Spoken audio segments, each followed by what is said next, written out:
Brazil is the fifth largest country in the world by area size and seventh by population.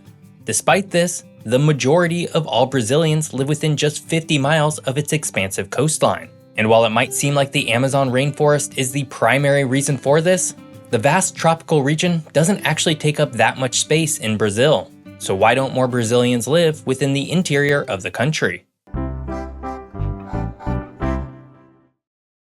Welcome to another episode of Geography by Geoff. Brazil is a huge country with a surprisingly varied geography. And within this country is about 214 million people, of which over half live very near the coast.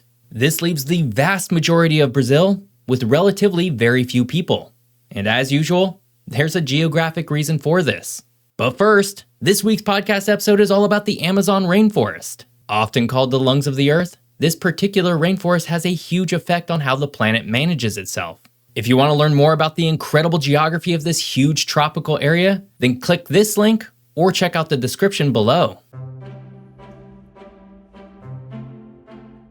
Brazil is a huge country today, but its story doesn't actually start with the country of Brazil. Instead, it begins long before the arrival of Europeans with the native peoples who had lived there for a millennia prior. Despite popular ideas at the time that the New World was largely untouched, thousands of indigenous groups such as the Tupi, Guarani, and Yanomami had established complex societies within the country we know today, each with their own traditions, languages, and relationships with the land. Even as late as 2007, there still existed an estimated 67 tribes that are uncontacted within the country, though this number has likely changed in the years since. But while indigenous peoples ruled the area we know today as Brazil for thousands of years, the course of the country's history changed dramatically in the early 1500s with the arrival of Portuguese explorers led by Pedro Álvares Cabral. The European colonizers were primarily interested in the economic potential of the land, particularly the lucrative trade in Brazil wood, from which the country likely acquired its name. The Portuguese claimed Brazil as a colony and began to exploit its resources, setting off a wave of conflict and change that would reshape the region. And of course, the indigenous peoples suffered greatly during this period of European colonization, facing diseases, forced labor, and displacement. The Portuguese would expand their interest to sugar plantations, which necessitated a large workforce. When indigenous labor proved insufficient, they turned to the transatlantic slave trade, importing millions of Africans to work under brutal conditions. The mingling of indigenous, European, and African cultures would create a unique blend that would come to define Brazilian identity today. As time went on, other European powers also tried to stake their claims in Brazil, leading to various territorial disputes, particularly with the Spanish who claimed much of Central and South America. This led to the Treaty of Tordesillas, wherein Pope Alexander VI dictated to both Spain and Portugal that everywhere east of a meridian line he drew on a map would belong to Portugal, and everywhere west would belong to Spain.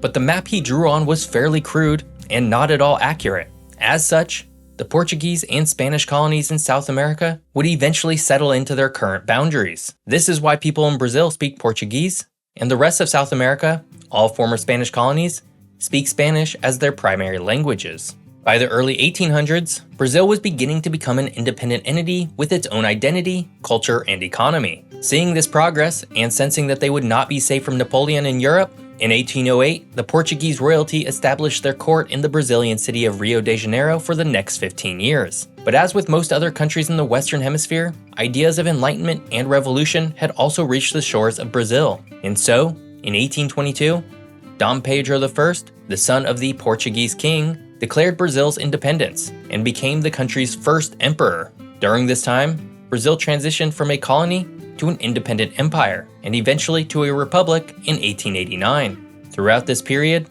the country continued to grapple with deep social and economic inequalities, a legacy of its colonial past. Brazil's history is deep and complex, certainly more so than I can cover in just a few minutes. But in the background of all this history is the country's incredible geography and how it impacted the country's development. But before we get to the geography of Brazil, if you're enjoying this video, hit that subscribe button. More fun geography videos are just a single click away.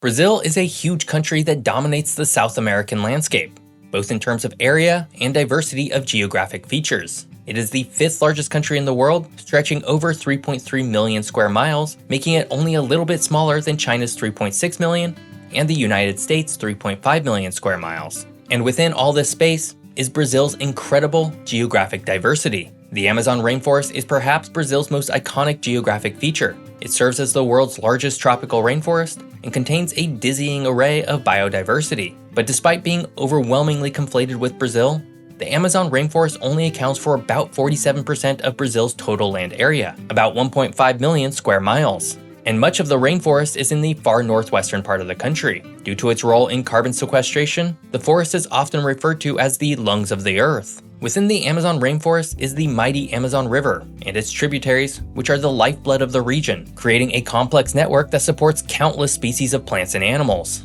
The Amazon River is the largest river in the world by far, with an average discharge of about 224,000 cubic meters per second. Put this number in perspective, the next largest river would be the Meghna River in Bangladesh, with an average discharge of about 44,000 cubic meters per second. In contrast to the Amazon's lush greenery, the northeast region of Brazil is home to the Caatinga biome, characterized by its scrubby vegetation and arid climate. This area faces challenges like desertification and water scarcity. Interestingly, the Caatinga is the only exclusively Brazilian biome, which means that a large part of its biological heritage cannot be found anywhere else on the planet. Moving south, Brazil's central region is dominated by the Cerrado, a tropical savanna that is rich in biodiversity but increasingly threatened by agricultural expansion, most notably by cattle ranchers eager for more land for grazing. To the southeast, the Atlantic forest runs along the coastline, although much of it has been cleared for urban development and agriculture. Despite its diminished size, the Atlantic forest remains a hotspot for biodiversity.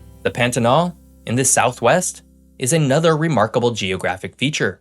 As the world's largest tropical wetland area, it's teeming with wildlife, including jaguars, caimans, and a variety of bird species. The Pantanal serves as a critical reservoir for fresh water, and during rainy seasons, about 80% of the Pantanal floodplains are submerged underwater. Finally, the country is marked by an extensive coastline that stretches over 4,300 miles. And while this coastline has a wide array of landscapes, it's mostly identified by its bustling cities like Rio de Janeiro with its famous beaches. Sao Paulo, while not directly on the coast, is only about 30 miles away. Brazil has an incredibly complicated geography spread out over a huge amount of space. But despite having so much relative space, even outside of the rainforest, the majority of Brazilians live within just 50 miles of its coastline.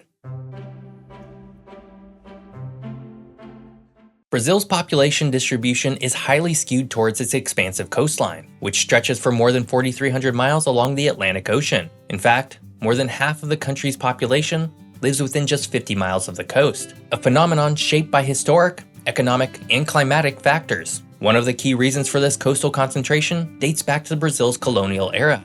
When Portuguese explorers first arrived in the 1500s, they established settlements along the coast to facilitate trade and the export of valuable resources like sugar and Brazil wood back to Europe. These initial coastal colonies were the precursors to some of Brazil's modern cities like Sao Paulo and Rio de Janeiro, which have continued to grow and attract people. Economically, the coast has always been vital to Brazil. It's home to major ports, which serve as crucial gateways for both imports and exports. Over time, industries have grown around these ports, creating economic hubs that generate jobs and attract internal migration. As we see around the world, port cities often grow much larger due to the need for a large employment base. In this case, Brazil really isn't that different from most other seaside countries.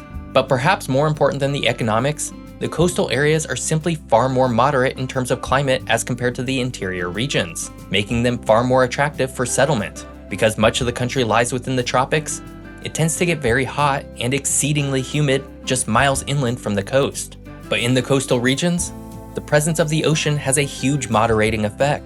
This is the difference between a continental climate and a maritime climate. As Brazil developed, particularly before the invention of air conditioning, being near the ocean provided a relative amount of comfort that simply wasn't available in the interior parts of the country. All told, over 107 million of Brazil's 214 million people live almost right on the coast. And of these 107 million, approximately 22 million live within Sao Paulo, 13 million in Rio de Janeiro, 4.3 million in Porto Alegre, 4.1 million in Fortaleza, 4 million in Recife, 4 million in Salvador, and 3.6 million in Curitiba.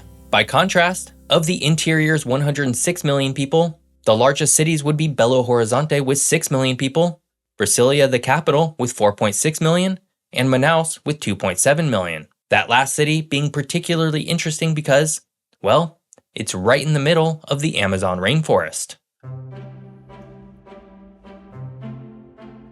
Manaus, a city situated in the heart of the Amazon rainforest, was founded in 1669 as a Portuguese fort, but while it was established hundreds of years ago, it would take a while for it to truly grow into a city. Manaus came into prominence during the late 1800s rubber boom, becoming a symbol of wealth and prosperity. Its grandiose Amazon Theater, an opera house built during this period, remains a testament to the city's once lavish lifestyle, and continues to be a major tourist attraction today. But the decline of the rubber industry led to a downturn in Manaus's fortunes, and it would take about 50 years for the city to experience a resurgence in population. The establishment of a free economic zone in 1967 attracted domestic and international companies, transforming Manaus into a significant industrial center. For example, the mobile phone companies LG, Nokia, Samsung, Siemens, and BenQ all operate manufacturing plants in the city. Now, despite its industrial profile, something more commonly associated with coastal cities, Manaus continues to be completely surrounded by the Amazon rainforest, making it a gateway destination for the expansive region. The city serves as a starting point for expeditions into the jungle, attracting tourists eager to experience the Amazon's biodiversity. Research institutions and universities in Manaus are also at the forefront of studies related to tropical ecology, climate change, and conservation. Finally, Manaus's location along the Amazon River makes it an essential transportation hub, facilitating the movement of goods and people in a region where roads are often impractical. The port of Manaus is one of the busiest inland ports in the world, linking remote areas of the Amazon with other parts of Brazil and international destinations. In fact, traveling by water or air is basically the only way to really get to Manaus from anywhere else in the country. While Brazilian Route 319 will take you much of the way, in order to cross the vast Amazon River, those in vehicles will need to take a ferry. Boa Vista is the only semi-major city in Brazil directly connected to Manaus by land transportation. Today, Manaus is home to about 2.7 million people, making it the largest city located directly within the Amazon rainforest. This would be followed by Belém with about 2.2 million people, and Boa Vista with about 420,000 people. Brazil is an incredible country to behold, and despite popular conception, it's home to more than just the Amazon rainforest. Still, most people in the country have made their home on the coast, which makes sense given that it's definitely the most comfortable place to live. Exploring Brazil was incredibly fun. If you enjoyed it, please subscribe to my channel.